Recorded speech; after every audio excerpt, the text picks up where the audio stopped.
YouTube, back at it again. We picking up right where we left off, y'all. And today we will be discussing the narrative that Scottie Pippen was a role player for the Chicago Bulls dynasty. So let's jump straight into it. We have to talk about this narrative because a lot of unnecessary disrespect has been thrown at Scottie by Michael Jordan fans as of lately, whether knowingly or unknowingly. Scottie seems to be the only player to suffer from success, whose legacy is overshadowed by the very success he helped create. Scottie Pippen isn't just another second option, nor is he the role player or superstar role player or whatever you want to call him, besides one of the greatest to ever do it. To reduce his impact to that is to ignore the brilliance of one of the most versatile and crucial players in NBA history. Scottie Pippen was the ultimate Swiss Army knife on the basketball court, and if we're being honest, he was better than the majority of the number one options on most NBA teams at the time. So I think it's downright disrespectful and embarrassing on Michael Jordan fans when they fail to acknowledge Scottie's greatness as if it somehow diminishes Michael Jordan's own legacy. These fans often draw ridiculous comparisons, saying Scottie Pippen was just the Draymond Green or Andre Iguodala of the Chicago Bulls dynasty. But let's be real. How many role players you know finished third in MVP voting the year after the greatest player of all time steps away from the game? Let's kick the door all the way down. When we dissect the dynamics of the Chicago Bulls, Scottie Pippen was actually tasked with more responsibilities than Michael Jordan himself. Scottie Pippen wasn't just a scorer. Yes, he averaged around 20 points per game, but he was also a relentless rebounder. He often battled for boards against bigger opponents and was a key facilitator for the smooth execution of the triangle offense. And if that wasn't enough, he was the team's most versatile defender night in and night out, often taking on the toughest assignments. So tell me, how many so-called role players have that kind of workload? Scottie Pippen was the glue that held the Chicago Bulls together, the unsung hero who did all the little things that often went unnoticed in the box score but were crucial to winning championships. His stat line may not have always been flashy, but watching Scottie Pippen play was like watching a bulldog unleashed on a mailman. It was relentless. It's also incredibly disingenuous and downright disrespectful to ignore the fact that Scottie was more than just an elite defender. Sure, his defense was top tier, but he was also an excellent slasher. In fact, he was one of the top 3 slashers of the 90s in my opinion, right alongside Shawn Kemp and Michael Jordan. Scottie Pippen has put more than a few of your favorite players on a poster. Just ask Patrick Ewing. When it comes to defense, people love to hype up Michael Jordan's defensive prowess. And yes, he was a great defender, but let's not pretend MJ didn't have his weaknesses. For all the accolades, Michael Jordan played against players who were quick and shifty, and he wasn't too keen on guarding players who could create their own shots. When we go back and watch the film, it's very clear that if it wasn't an undersized guard lacking mobility, Michael Jordan didn't have his best time.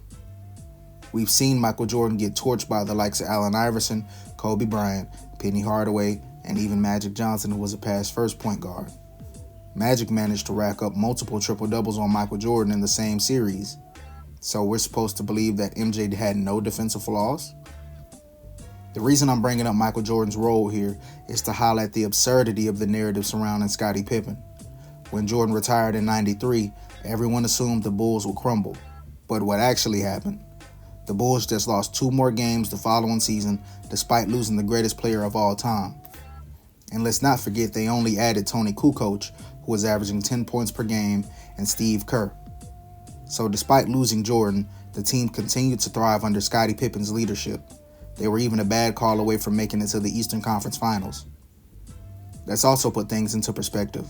When Shaquille O'Neal left the Lakers in 2004, everyone understood that Kobe Bryant's Lakers weren't supposed to be a playoff team, and they didn't make the playoffs that year. But when Scottie Pippen, who some dare to call a role player, loses Michael Jordan, somehow his expectations were even higher than Kobe's. That's just absurd to me. To add context to these statements, let's look at the numbers.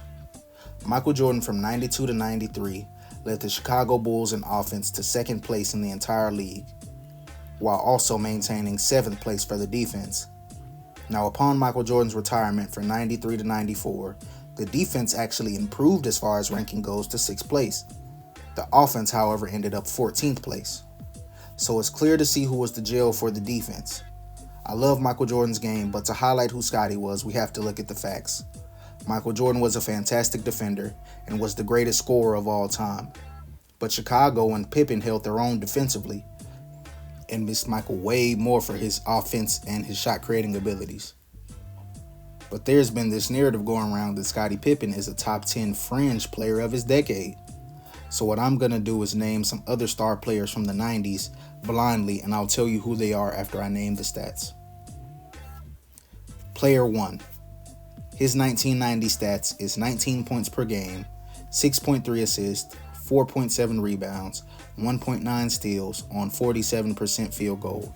His best season in the 90s was 21.7 points, 4 rebounds, 7 assists, and 2 steals, and he also finished third place in MVP voting. Player 2. His 1990 stats are 16.7 points per game, 9.5 rebounds, 1.9 assists, 1.5 blocks on 50.1 field goal. His best year in the 90s was 19.6 points per game, 11 rebounds, 2 assists, 1 steal, 1.5 blocks. Player 3. His 1990 stats is 21 points per game, 3.2 assists, 3.1 rebounds, 1.2 steals, 48.2 from the field, and 40.5 from 3. This player's best season was 22.6 per game, 3.5 rebounds per game, 4 assists, 1.3 steals, 51% from the field, and 35% from 3. The final player listed, his 1990 stats is 17.5 points per game, 4.4 assists, 0.9 steals on 45% from the field. This player's best season in the 90s was 23.5 points per game, 1.9 rebounds, and 5 assists. So I'm going to list these players for you now. Player 1 was Penny Hardaway. Player 2 was Shawn Kemp. Player 3 was Reggie Miller. And lastly, number 4 was Joe Dumars. And yes, I've heard claims that Joe Dumars was better than Scottie Pippen. So let's dive into Scottie Pippen's best career years and let's see and compare and tell me what you think.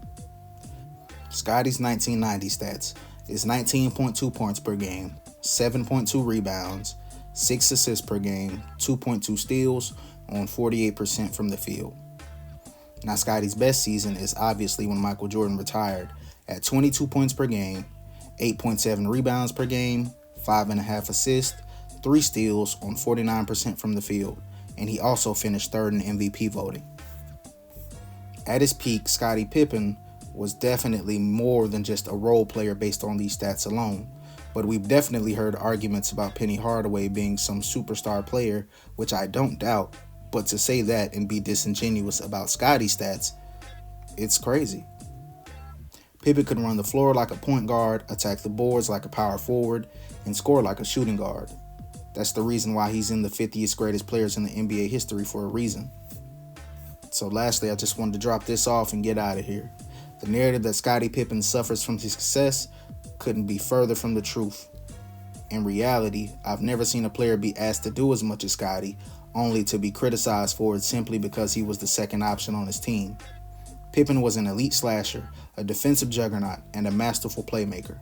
It's high time we start giving Scottie Pippen the respect he deserves, not just as Michael Jordan's teammate, but as one of the greatest players of all time. All right, YouTube, let me know what you think in the comments section. Hit the like button for me. Let's keep the conversation going.